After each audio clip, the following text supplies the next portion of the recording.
Yo yo yo, salut les turfeuses, salut les turfeurs, bienvenue pour un nouveau pronostic de Benoît Requin. Ok, place au pronostic du Quintet du mercredi 10 décembre, direction Paris-Vincennes pour le prix de l'Angoumois, trop attelé, 2700 mètres, 16 partants, réunion 1, course 1, indice de confiance 2 sur 5.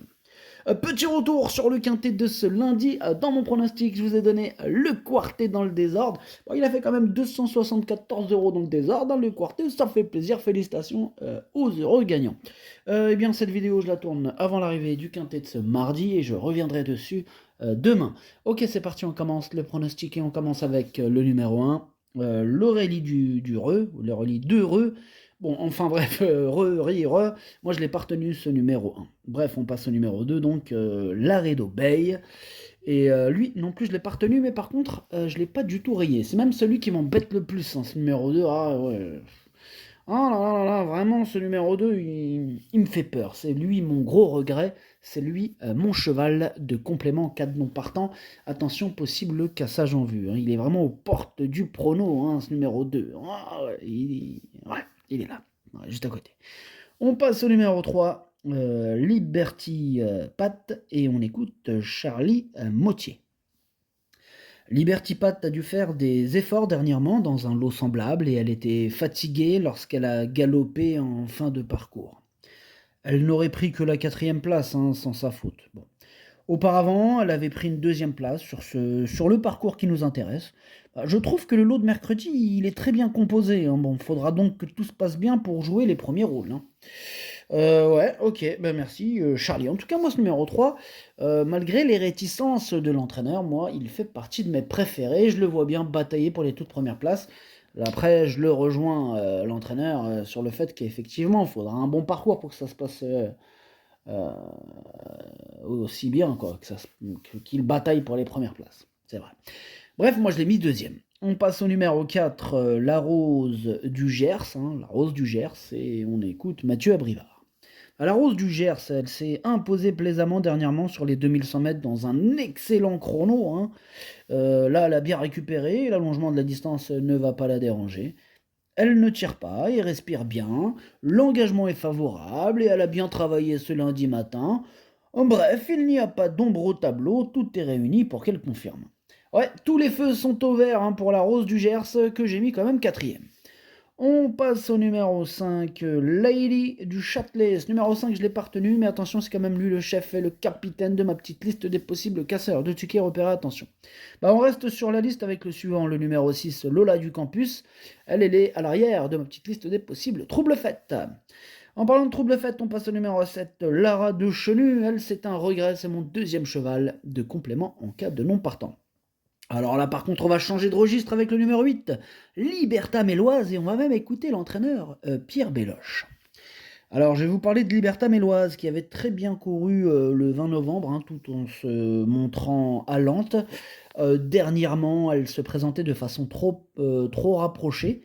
Elle est désormais au top, et je profite de ce bel engagement pour la déférer des 4 pieds et la confier à Benjamin Rochard, hein. Elle a déjà gagné sur ce parcours et apparaît comme une bonne chance, mais elle n'est pas la seule dans ce cas. Ouais, c'est vrai qu'ils sont nombreux à pouvoir et vouloir batailler pour les toutes premières places.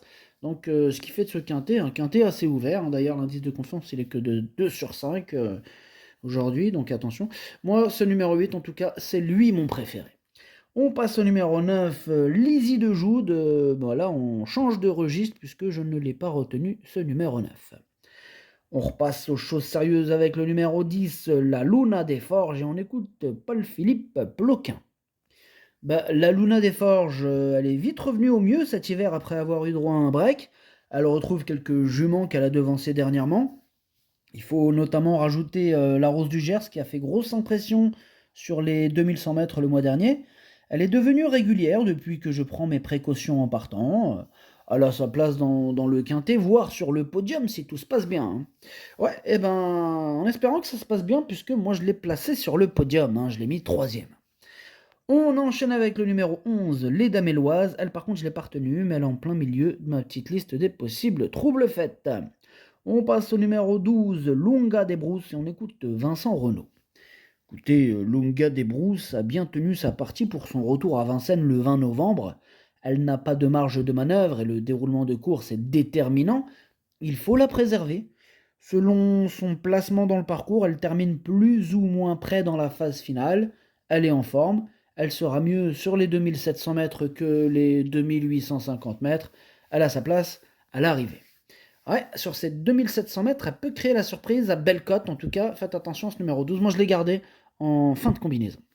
On passe au numéro 13, Louisa Datou, et on écoute Mathieu Abrivard. Écoutez, Louisa Datou traverse une belle période de forme. Après s'être imposée en tout début de meeting, elle a très bien couru dernièrement sur les 2850 mètres. Elle s'est retrouvée loin, mais elle a fourni une très bonne fin de course. Damien Bonne la découvrait là et il la connaît désormais. Bon là, elle sera plaquée devant pour la première fois. Elle est idéalement engagée, elle fait partie des bonnes bases de ce quintet. Elle fait partie des bonnes bases de ce quintet, nous dit Mathieu Abrivard. Je le pense aussi. Moi, il me plaît beaucoup ce numéro 13 et je l'ai mis 5e. On passe au numéro 14, Lagoon Pilla, et on écoute Alexandre Abrivard. On va écouter tous les Abrivards de la planète, tiens. Ouais, Lagoon Pilla va découvrir un super engagement. Elle a eu un bon comportement en dernier lieu sans plus. Avant l'heure, on vise surtout une 3-4e place. Ouais, on verra si elle va l'obtenir. En tout cas, moi je l'ai gardé dans mon prono, mais plutôt en fin de combinaison. On passe au numéro 15, Little Star Flurry. Little Star Flurry, pardon, j'avais oublié le L. En tout cas, ce numéro 15, ne tergiversons pas, je ne le retiens pas. Et on termine avec le numéro 16, Luminous Star, et on écoute William Bijon. Oui, Luminous Star m'a laissé une bonne impression après sa faute pour son retour à Vincennes fin novembre. Elle évolue en bonne condition depuis un moment à l'entraînement. En compétition, c'est un peu plus dur de répéter. L'engagement est idéal, au plafond des gains. Je la plaque uniquement des entailleurs et la défaire derrière. Sage, elle a son mot à dire, elle est prête. Elle est prête à faire mal, elle est prête à terminer à l'arrivée. Et je la garde, je l'ai mis 6e. Le pronostic, ça donne 8, 3, 10, 4, 13, 16, 14, 12. Merci d'avoir suivi cette vidéo. N'hésitez pas à mettre un pouce bleu si la vidéo vous a plu.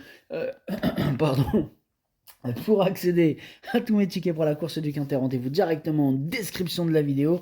Vous avez aussi le bouton rejoindre qui vous donne accès au prono en 8+2 ainsi que le chef et capitaine de ma liste. Et quand je donne un 2 sur 4, je le mets. Quand je n'en donne pas, je le mets pas.